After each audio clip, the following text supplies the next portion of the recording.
भगवते वासुदेवाय वासुदेवाय। ॐ कृष्णाय वासुदेवाय कृष्णाय वासुदेवाय हरये परमात्मने हरये परमात्मने प्रणतक्लेशनाशाय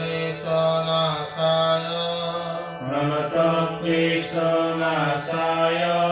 गोविन्दाय नमो नमः। गोविन्दाय नमो नमः। कृष्णाय वासुदेवाय कृष्णाय वासुदेवाय हरये परमात्मने हरये परमात्मने प्रणतक्लेशनाशाय प्रणतक्लेशनाशाय गोविन्दाय नमो नमः। गोविन्दाय नमो नमः। कृष्णाय वासुदेवाय कृष्णाय वासुदेवाय हरये परमात्मने हरये परमात्मने प्रणतक्लेशनाशाय प्रणतक्लेशनाशाय गोविन्दाय नमो नमः। गोविन्दाय नमो नमः। कृष्णाय वासुदेवाय कृष्णाय वासुदेवाय हरये परमात्मने हरये परमात्मने प्रणतक्लेशनाशाय प्रणतक्लेशनाशाय गोविन्दाय नमो नमः। गोविन्दाय नमो नमः। कृष्णाय वासुदेवाय कृष्णाय वासुदेवाय हरये परमात्मने हरये परमात्मने प्रणतक्लेशनाशाय प्रणतक्लेशनाशाय गोविन्दाय नमो नमः। गोविन्दाय नमो नमः। कृष्णाय वासुदेवाय कृष्णाय वासुदेवाय हरये परमात्मने हरये परमात्मने प्रणतक्लेशनाशाय प्रणतक्लेशनाशाय गोविन्दाय नमो नमः। गोविन्दाय नमो नमः। कृष्णाय वासुदेवाय कृष्णाय वासुदेवाय हरये परमात्मने हरये परमात्मने प्रणतक्लेशनाशाय प्रणतक्लेशनाशाय गोविन्दाय नमो नमः। गोविन्दाय नमो नमः।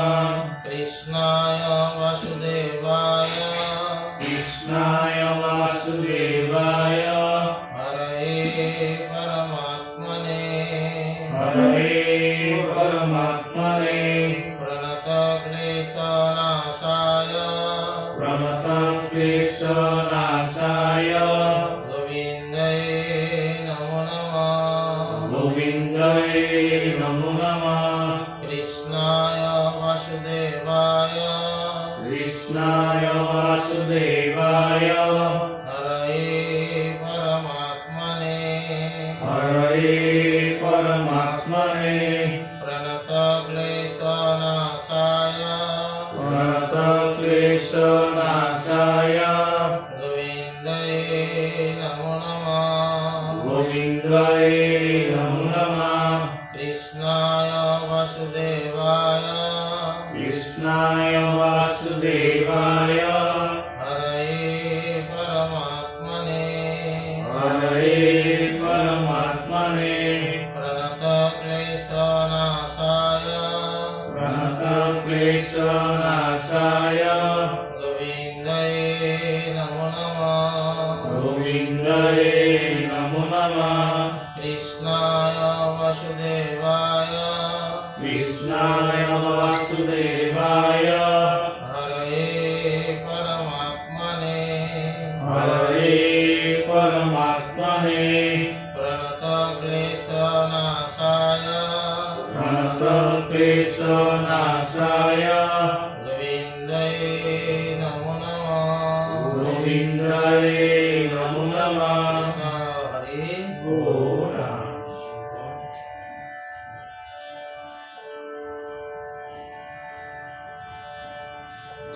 राम राम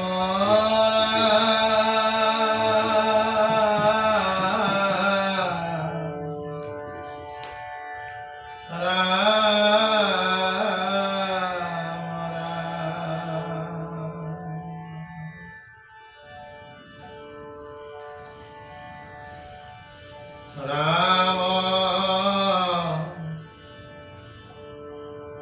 भकते यद्यपि न वाञ्छे तथापि भकतिर महाबले বৈকুণ্ঠ লোকত মহাভোগ যত পাৱয় ভকত কলে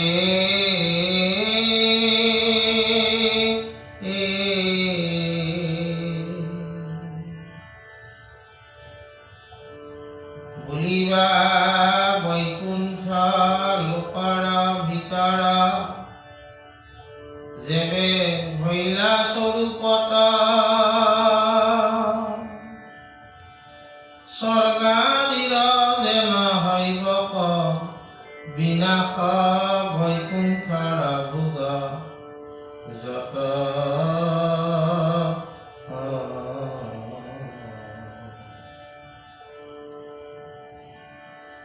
ইটো নিবৃন্ধ শংকা পৰিহৰি শুনিও উত্তৰ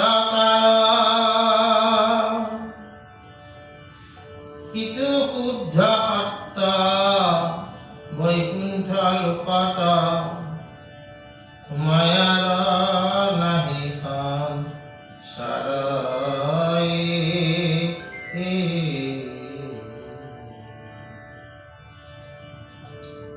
পৰম দুৰ্ঘোৰা কালচক্ৰ মূৰ পৰক গিলিবে লাগি নাহি নিদ্ৰা লেখ নকৰে নিমেষ সৰ্বদাই থাকি জাগি প্ৰিয় আত্মা গুৰু সখা ইষ্ট দেৱ বুলি মোক সৰ্বভাৱে ভজে যিটো তাক সিটো কালে আৰু আখিও মেলি ন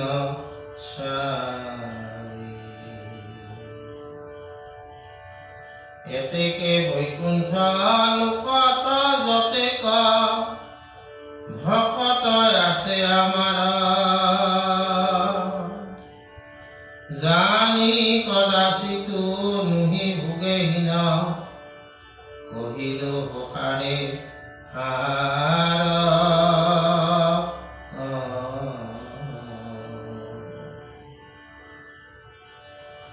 এৰাম কহিলো যত প্ৰকৰণয় অৰ্থ বিচাৰি কৰা নিৰ্ণয় প্ৰথমে কামনা কৰি যিটো আশী ভকতি তপবৰ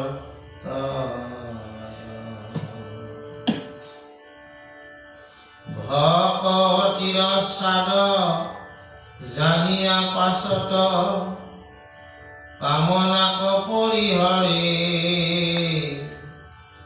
ভকতিক মাত্ৰ বাঞ্ছিয়া মনত নিষ্কামে ভকতি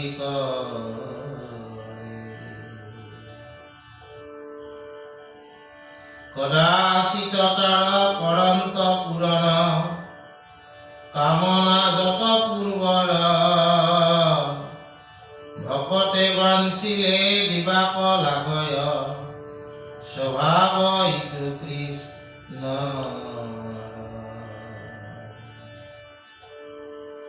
তাতে সেই গুপুত কৰিলে ভকতে নোখোজন্তে সূক্ষ্মগতি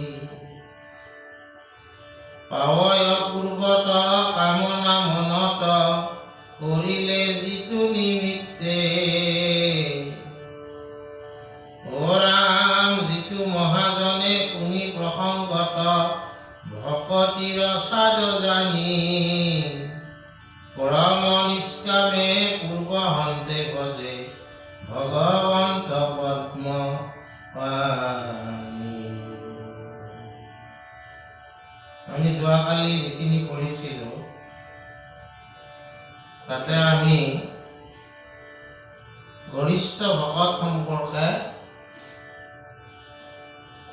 বা বিৰল ভকত সম্পৰ্কে কিছু আলোচনা আমি কালি পৰহি কৰিছিলোঁ। আজি আমাৰ ইয়াতে কৈছে যে ভক্তিৰ বলত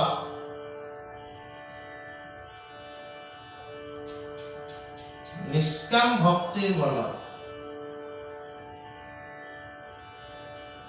বুজা মানে কি হয় লোকে বৈকুণ্ঠ পায়।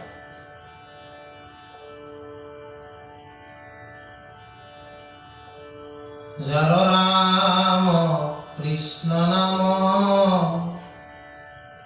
নয় ভৱ সিন্ধু তৰি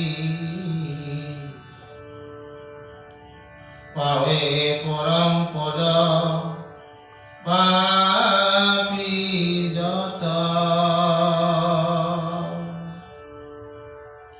সদানন্দ সনাতন হেনয় কৃষ্ণক সদা উপহাস ৰহো হৃদয়ত।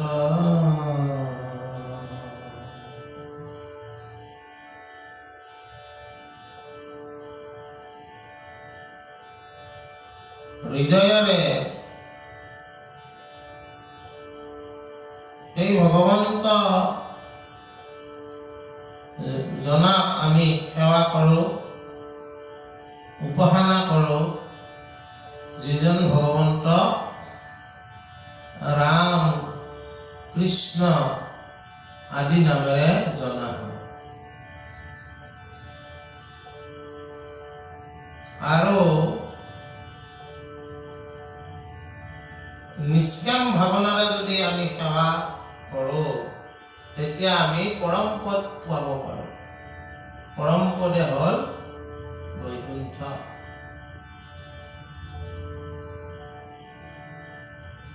গতিকে এই নিষ্কাম ভাৱনাৰ কথা আজিৰ পাঠখিনিত কোৱা হৈছে আৰু কোৱা হৈছে যে আমাৰ যিটো কামনা কৰি আমি যি স্বৰ্গ সুখৰ কাৰণে ঈশ্বৰক ভজনা কৰোঁ সেই কামনাবিলাকো ঈশ্বৰে পূৰণ কৰে। কিন্তু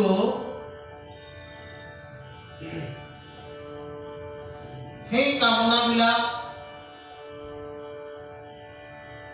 পূৰণ হয় যদিও সেই কামনা স্বৰ্গ সুখৰ আশাৰে যিটো আমি কামনা কৰোঁ সেই কামনাৰে আমি ঈশ্বৰৰ এই বৈকুণ্ঠ পদ আমি পাব নোৱাৰোঁ।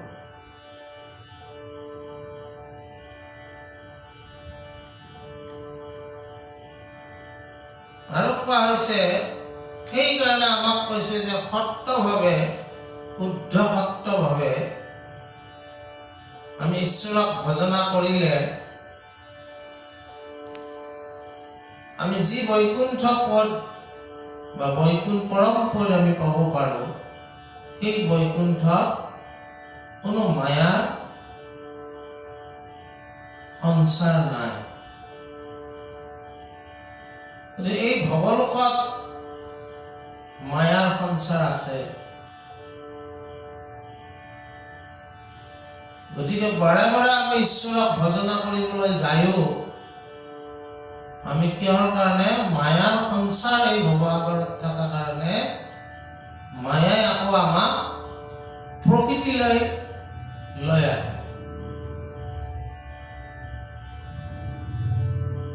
প্ৰকৃতিৰ যি তত্ত্ব আছে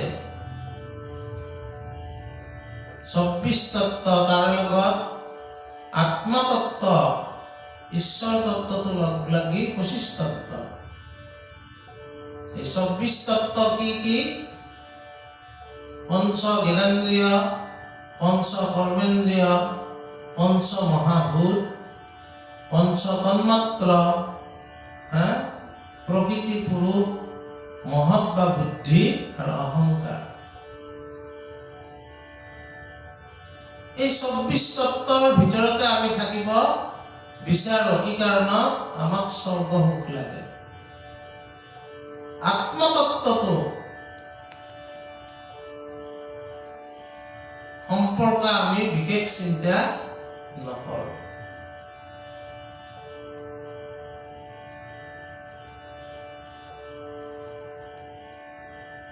অনবৰত আমাক ৰক্ষা কৰি আছে কোনটো তত্ত্ব? আত্মতত্ত্ব। আত্মতত্ত্ব যিটো চেতন তত্ত্ব বুলিও ক'ব পাৰোঁ আমি। আমাক যে চৈতন্য কৰি ৰাখি আছে সেইটোৱে হ'ল আত্মতত্ত্ব। এই আত্মা যেতিয়া আমাৰ শৰীৰৰ পৰা ওলাই যায় তেতিয়া কি হ'ব? আমাৰ এই যি প্ৰকৃতি তত্ত্বৰ শৰীৰ, ইয়াতে আমাৰ পঞ্চ জ্ঞানেন্দ্ৰিয় আছে, নাক, কাণ, চকু, জিভা, ছাল। পঞ্চ কৰ্মেন্দ্ৰিয় ইয়াতে আছে, হাত, ভৰি, মুখ আৰু গুজ্জ আৰু লিংগ বা পেশাবদাৰ। বুজা নাই? পঞ্চ তন্মাত্ৰ ৰূপ, ৰস, গন্ধ, স্পৰ্শ, শব্দ।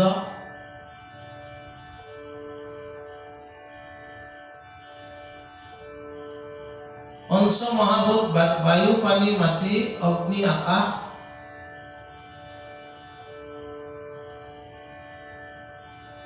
অহংকাৰ, মহত্ব, প্ৰকৃতি, পুৰুষ। এই সমস্ত তত্ত্ব অসাৰ যদিহে আত্মতত্ত্ব প্ৰকাশ নহয়। আমি আজি যে মই কথা কৈ আছো, এই আত্মতত্ত্বই সদা সৰ্বদা জাগ্ৰত প্ৰহৰীৰ দৰে মোক ৰক্ষা কৰি আছে কাৰণে মই কথা কৈ আছো। আপোনালোকে যে শুনি আছে, আত্মতত্ত্বই চৈতন্য কৰি ৰখাৰ কাৰণে আপোনালোকে শুনি আছে। আত্মতত্ত্ব যেতিয়া আমাৰ শৰীৰৰ পৰা ওলাই যাব তেতিয়া কি হ'ব? এই যি ২৪ তত্ত্বৰে প্ৰকৃতি গঠন হৈছে, এই তত্ত্ব কি হ'ব? অসাৰ হ'ব।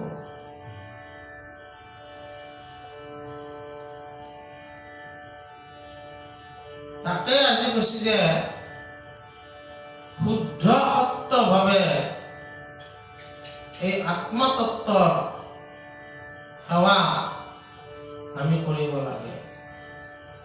আত্মতত্ত্বই মানে ঈশ্বৰ তত্ত্ব।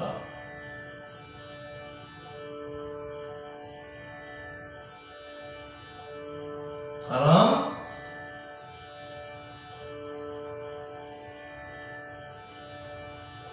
এই তত্ত্ব হৈছে শুদ্ধ তত্ত্ব, যাৰ কোনো বিনাশ নাই, যিটো অপৰিৱৰ্তিত তত্ত্ব। সব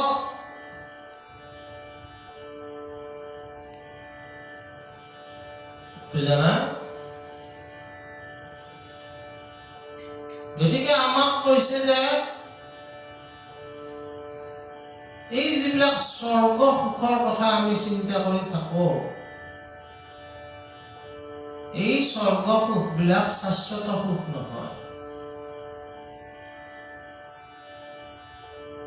আমি সদায় স্বৰ্গ সুখক আশা কৰিয়ে আমি জীয়াই থাকো।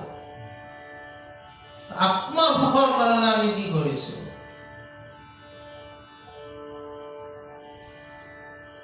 আমাৰ ভিতৰত যিটো চৈতন্য আত্মা আছে, তেওঁৰ সুখৰ কথা আমি চিন্তা কৰিছো কি নাই? তেওঁ নিৰ্লিপ্ত হৈ আছে, তেওঁৰ কথাটো আমি চিন্তা কৰিব লাগে। তেওঁ কি ভাল পায়? আজি জীৱাত্মা স্বৰূপে আমি ইয়াত আছো। এই জীৱাত্মা, যিটো আমাৰ জীৱাত্মা আছে, এই জীৱাত্মাই পৰমাত্মাৰ গুণগান ভাল পায়। কিন্তু কেনে গুণগান ভাল পায়? নিষ্কাম ভাৱনাৰে কৰিব লাগে।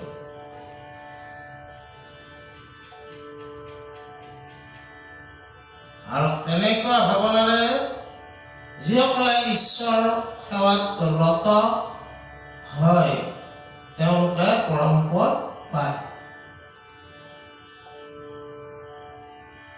মায়াৰ ঊৰ্ধত গুচি যায়। মায়াৰ ঊৰ্ধত গুচি যায়। আৰু সেইকাৰণে শেষৰ ফালে কৈছে কি, যে আমি এই ভকতি প্ৰথম সকামেদি আৰম্ভ কৰোঁ।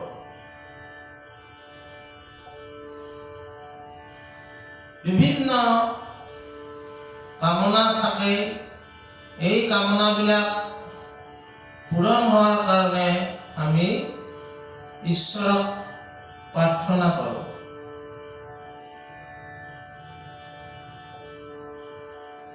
কিন্তু লাহে লাহে প্ৰাৰ্থনা কৰোঁতে কৰোঁতে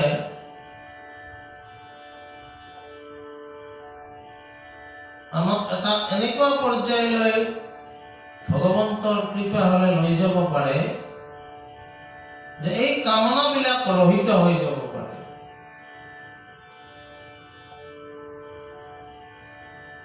বহুত ভোগ কৰিলো, বহুত দেখিলো, বহুত শুনিলো,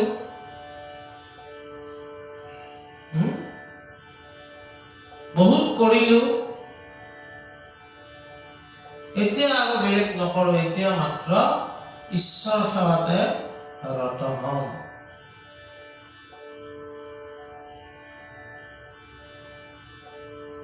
এইদৰে ভাৱ আহিলে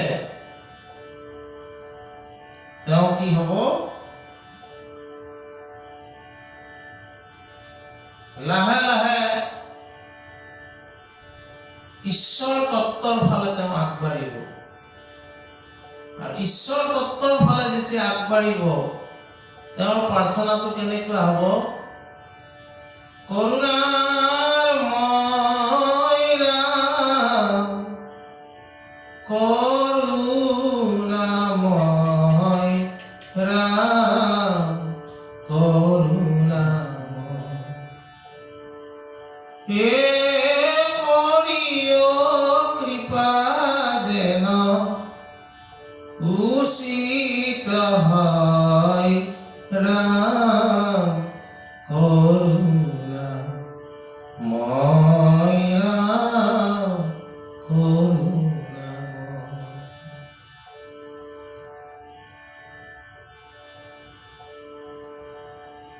আমাৰ নামনি অসমৰ ফালে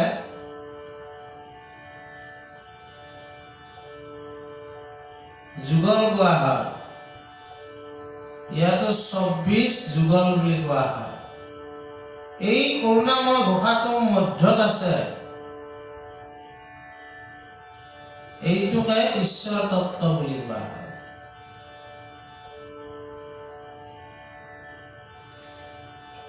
মানে ১২ নম্বৰত আছে, ১৩ নম্বৰৰ মাজত আছে। ১৩টোহে মধ্য হ'ব।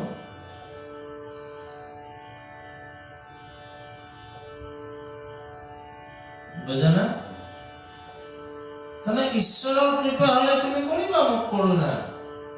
মই তোমাক কৰোণা কৰাৰ কাৰণে প্ৰাৰ্থনা তেনেকে কৰা নাই। তুমিতো কৰোণা মই জানোৱে, মই আৰু বেলেগকে কিয় প্ৰাৰ্থনা কৰিব লাগে?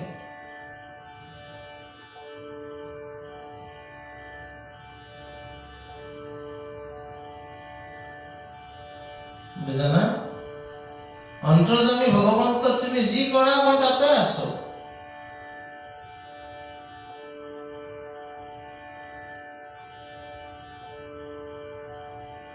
এই প্ৰাৰ্থনা, এনেকুৱা প্ৰাৰ্থনাবিলাক নিষ্কাম প্ৰাৰ্থনা। তোমাৰ ইচ্ছা পূৰণৰ কোনো কথা নাই। ঈশ্বৰৰ যদি ইচ্ছা হয় তুমি যি পাবা সেইটো পাবা, য'ত যাব লাগে তাতে যাবা।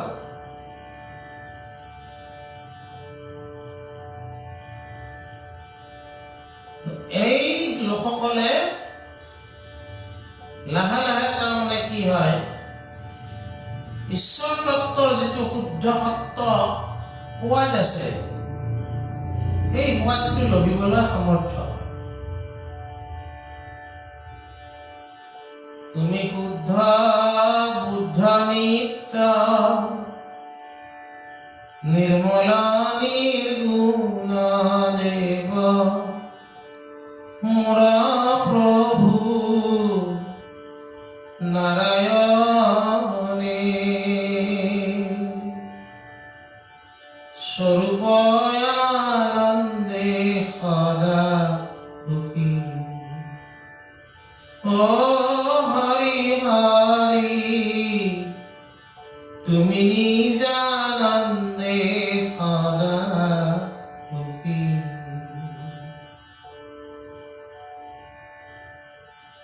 ভগৱন্ত কি শুদ্ধ বুদ্ধ নিত্য, তেওঁৰ স্বৰূপটো কি আনন্দ।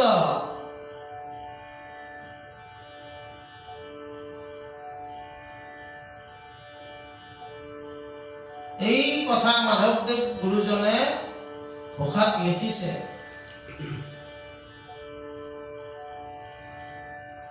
আৰু নিজানন্দে তেওঁ সুখী। সেই সুখৰ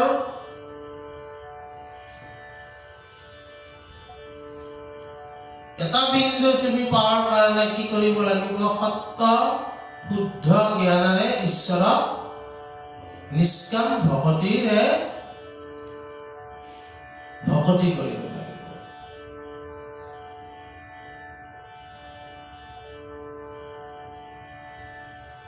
তাৰ পিছৰ লাইনটো কি কৈছে?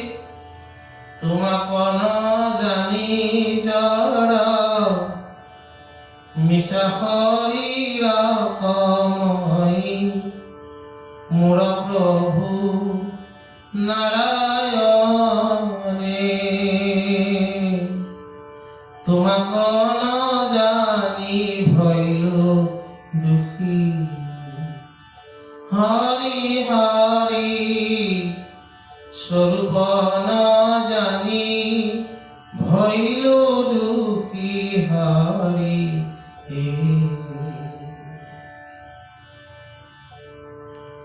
এই প্ৰকৃতি তত্ত্ব, এই শৰীৰটোকে সঁচা বুলি ভাবি সদায় মই দুখী হৈ আছো।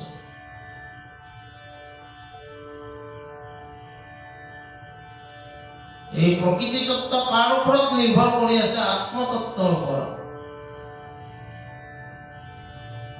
কিন্তু আত্মতত্ত্বৰ সেৱা কৰিব লাগিলে তুমি নিষ্কাম ভকতি কৰিব লাগিব। তেতিয়া তুমি আত্মতত্ত্বৰ যেতিয়া সোৱাদ পাবা, তুমি তেতিয়া তোমাৰ স্বৰূপ বুজি পাবা।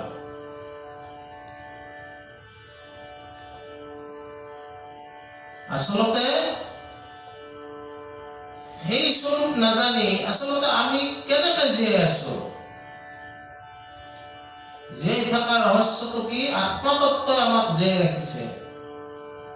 সেই তত্ত্বটোক আমি গুৰুত্ব নিদি শৰীৰ তত্ত্বক আমি বেছিকে গুৰুত্ব দি স্বৰ্গসুখ বাঞ্ছা কৰি থাকো, হয় না না? এতিয়া আমি যদি আমি এটা ঘোষাৰ ফালে যাওঁ,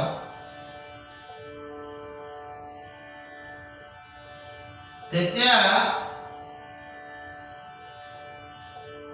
আমি দেখো সেই কথাটোত কি কৈছে স্বামীৰা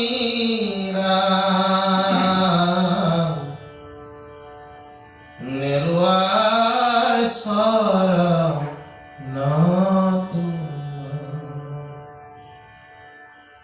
দূৰ কৰা সংহাৰণিকাৰ স্বামীৰা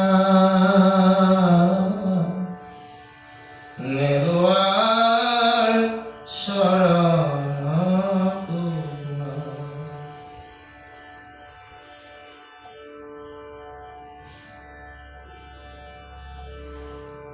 জানো প্ৰভু পৰীক্ষায় আমাক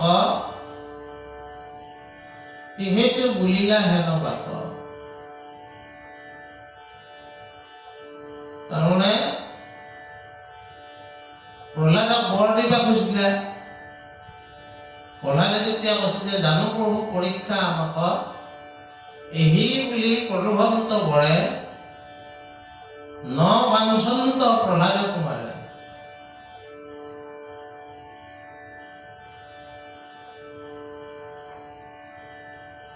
প্ৰহ্লাদ মানে নিষ্কাম ভকত আছিল কাৰণে তেওঁ কৈছে যে তুমিতো মোক বৰ দিব ওলাইছা কিন্তু মোক বৰ নালাগে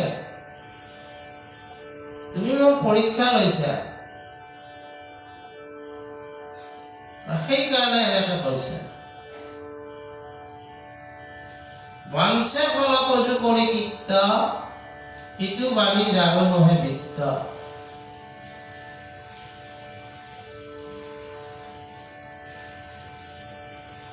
ভগৱন্তৰ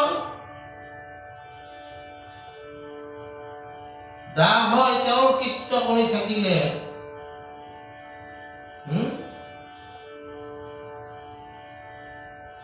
আমাৰ আৰু একো চিন্তা নাই আমি যদি এই ধৰাধামত আহি কি বাণিজ্য কৰিব লাগিব আমি বাণিজ্যৰ ভিত্ত হ'ব লাগিব বাণিজ্য কি কৰিব লাগিব ভাৰত ৰত্নৰ দীপ হাই মনুষ্য শৰীৰ নৌকা হাই ৰাম নাম মহাৰত্ন সাৰ হাই হেনয় বাণিজ পাই যিটো জনে নকৰয় হাই তাত পৰে দুখী নাই আৰু এই ভাৰত ভূমিত মনুষ্য শৰীৰ লৈ তুমি জন্ম পাইছা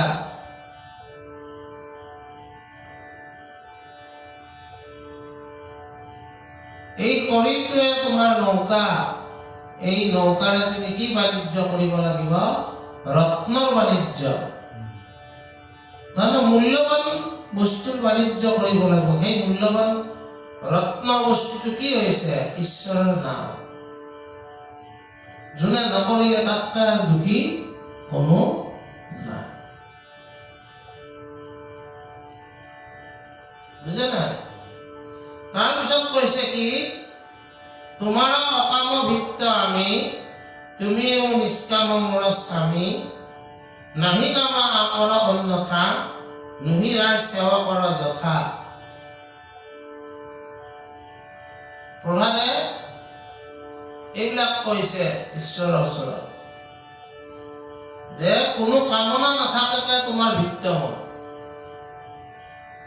কামনা থকা ভিত্ত আৰু অকামনা ভিত্তৰ মাজত পাৰ্থক্য আছে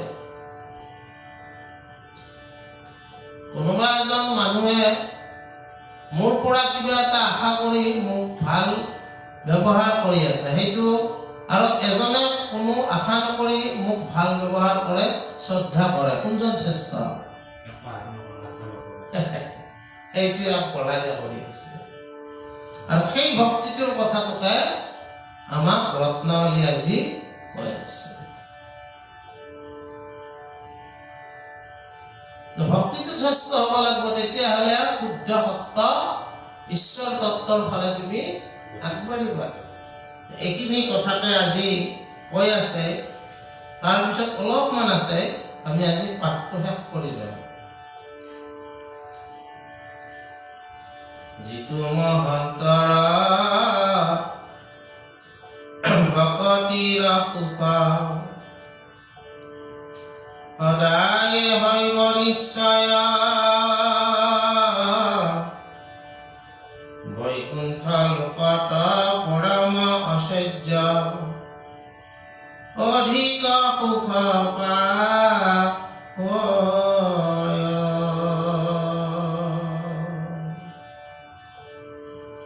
মুকুতিটো কৰি ভকতি গৰিষ্ঠ,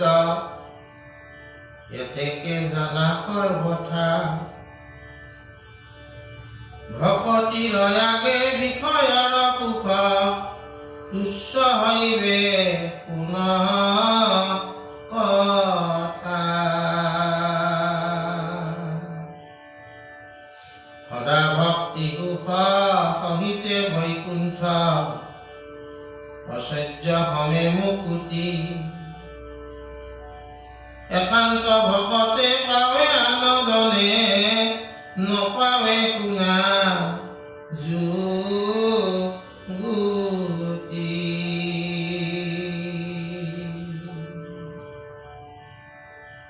ইহ পৰলোক সুখ ধন জন, ভাৰ্যা পুত্ৰ গৃহ দেহ, সমস্ত কেতেজি অনন্য ভকতি, ভজি মুত কৰে স্নেহ।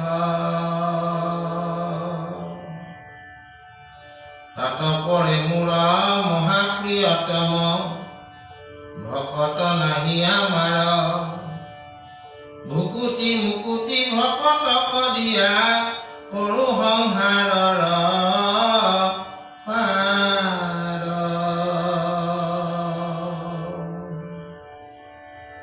অনেক নিৰ্বাণ পদয় আদি দান, দেও মই নিষ্ঠে নিষ্ঠ, মুমুক্ষ ভকত জনত কৰিয়া, কেৱল ভক্ত গৰিষ্ঠ। ইয়াক ক'লে যে যিসকল মহন্ত লোকে এই নিষ্কাম ভাৱনাৰে মুকুতিকো ঠেলা মাৰি থৈ কেৱল ঈশ্বৰক ভক্তি কৰে, তেওঁলোককে একান্ত ভকত বুলি অভিহিত কৰিব পাৰি। একান্ত মানে কান্ত মানে স্বামী, একান্ত মানে মোৰ এজনে স্বামী।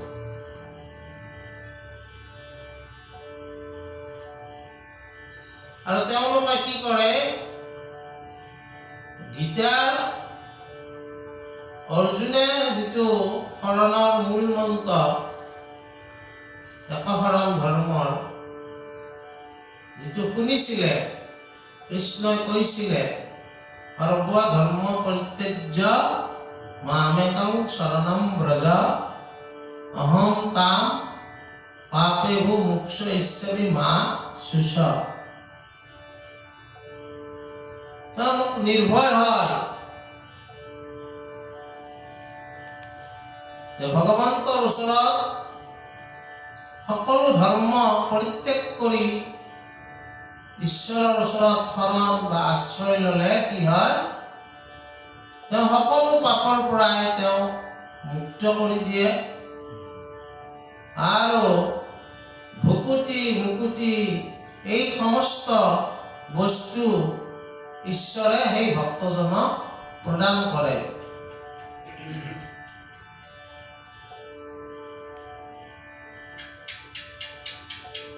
আৰু তাকে কৈছে এখন ভকতি ভাণ্ডাৰ দ্বাৰ হব চুৰি মুকুতি কয়লি উদাস এক শৰণ হৰি নাম ধৰ্ম কহো ৰাজা কৰো পৰ কাশ। গুৰু ভক্তিমাত লিখিছে মাধৱদেৱ পুৰুষে। সেইটোকে কৈছে অনন্য ভকতি বুলি। এই এশৰণ ভক্তিটোক কি বুলি কৈছে? অনন্য ভকতি। আমি যদিও এশৰণ সম্প্ৰদায়ত আছো, কিমান পাৰ্চেণ্ট এশৰণীয়া হ'ব পাৰিছো সেইটো আৰু ঈশ্বৰেহে নিৰ্ণয় কৰিব। এই অনন্য ভকতি বুলি কৈছে এইটো।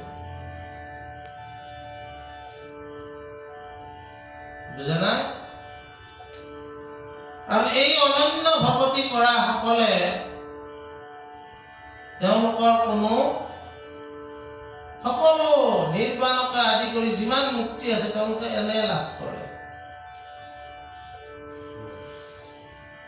আমি আমাৰ কাৰোবাৰ মৃত্যু হলে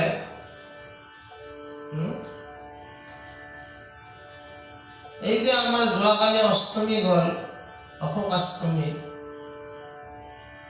অশোকাষ্টমী মানেনো কি? যে ব্ৰহ্মপুত্ৰ উত্তৰ পাৰে পবিত্ৰ হয় বুলি কয়। ব্ৰহ্মপুত্ৰ উত্তৰ পাৰেহে অষ্টমী হয়, দক্ষিণ পাৰে নহয়। তাত কি হয়? সেইদিনাখন গংগাৰ দৰে পবিত্ৰ হয়। আৰু সেইকাৰণে আমাৰ ওচৰৰ পাজৰৰ যিবিলাক বিগ্ৰহ আছে, গোহাঁই আছে, আমি সহজ ভাষাত গোহাঁই বুলি কওঁ। মাধৱৰ গোসাঁই, কেদাৰৰ গোসাঁই, কামেশ্বৰৰ গোসাঁই, সিদ্ধেশ্বৰৰ গোসাঁই, ভাঙাৰাৰ গোসাঁই, এইবিলাক যোৱাকালি আমাৰ ব্ৰহ্মপুত্ৰ উত্তৰ পাৰে স্নান কৰিবলৈ আহে, পবিত্ৰ হয় কাৰণে। আৰু সেই পবিত্ৰ জলতে আমাৰ যিবিলাকে শ্ৰাদ্ধ বিধি মানি চলে তেওঁলোকে অস্থি বিসৰ্জন দিয়ে, তেওঁলোকৰ পিতা মাতাৰ মুক্তিৰ কাৰণে। তাৰমানে মুক্তিটো আমি সকলোৱে আশা কৰো,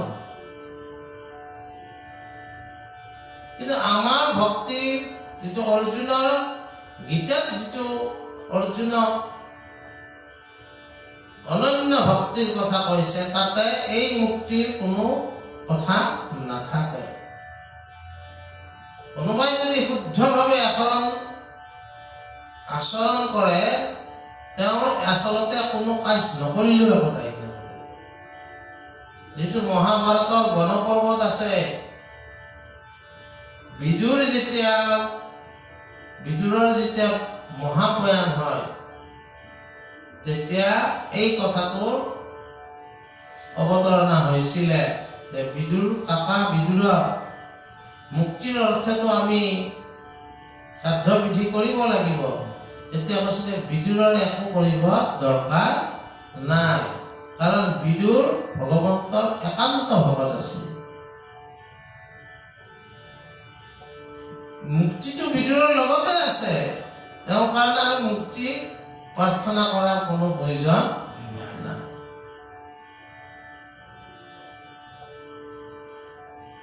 গতিকে এই ভক্তিৰ কথা ৰত্নাৱলী কৈছে যে কি কৈছে? যে সেইজন ভগত গৰিষ্ঠ যিজনে মুক্তিকো ঠেলা মাৰি থয়, কেৱল ভগৱন্তক এজন স্বামী হিচাপে তেওঁলোকে সদায় কি কৰে? ভজনা কৰে। এইখিনিতে আজি পাঠটো শেষ হৈছে। হেন জানি হেন সবে জানি ভজিও কৃষ্ণক তেজিয়া সমস্ত কাম, মূৰ্খ মাধৱে কহে নিৰন্তৰে ডাকি বোলা ৰাম ৰাম। ওৰা মূৰ্খ মাধৱে কহে নিৰন্তৰে ডাকি বোলা ৰাম ৰাম হৰি ৰাম ৰাম।